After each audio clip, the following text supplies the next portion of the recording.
కేంద్ర ప్రభుత్వం నూతనంగా తీసుకొస్తున్న డీలిమిటేషన్ విధానంపై కాంగ్రెస్ సీనియర్ నేత ప్రభుత్వ సలహాదారుడు కె కేశవరావు కీలక వ్యాఖ్యలు చేశారు. డీలిమిటేషన్ విధానంపై అన్ని రాష్ట్రాలతో చర్చించాకే ముందుకు వెళ్లాలని సూచించారు. ఈ విధానం ద్వారా దక్షిణాది రాష్ట్రాల్లో భాగస్వామ్యం పెరగాలని తగ్గకూడదని ఆశించారు. పార్లమెంటు ఆమోదంతోనే చట్టం చేయాలి తప్ప మొండిగా ముందుకు వెళ్లకూడదని పేర్కొన్నారు. ఇది సీట్ల గురించి పోరాటం కాదని, పార్లమెంటులో దక్షిణాది రాష్ట్రాలకు ప్రాధాన్యత ఉండాలన్నదే అభిప్రాయమని తెలిపారు.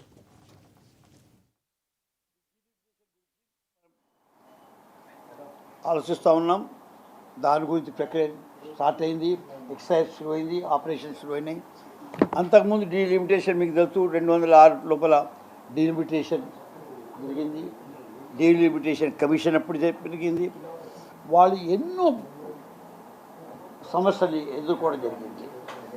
కారణం సింపుల్, మన కాన్స్టిట్యూషన్ ప్రకారము each man one vote, one man one vote.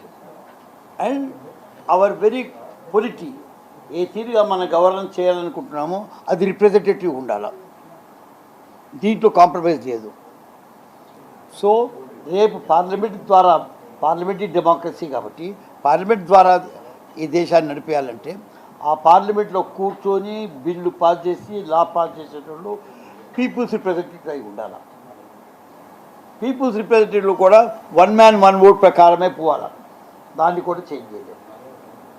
దీన్ని కలుపుకోవాలన్నప్పుడు ఒక దేశం లోపల పాపులేషన్ ఆ దినం మనకి 2006 లోపల కానివ్వండి, ఇవాళ కానివ్వండి చూస్తూ ఉంటే పాపులేషన్ చూస్తూ ఉంటే మారుతూ ఉంటుంది కూడా.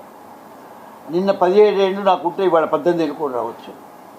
ఇది కాన్స్టెంట్ కాదు, దీన్ని అర్థం చేసుకోవాలా. నిన్నటి మీటింగ్ లోపల దీని గురించి డిస్కషన్ రాలే. ఇది పెద్ద లీడర్స్ ఎంత మాట్లాడవలసి వస్తుంది. ఇది కాన్స్టెంట్ ఫిగర్ కాదు. ఇది even constitution is not constant. ఎందుకంటే ఒక స్టేట్ వస్తుంది, ఆర్టికల్ 3 ప్రకారం నేను ఇంకొక స్టేట్ క్రియేట్ చేసుకోవడం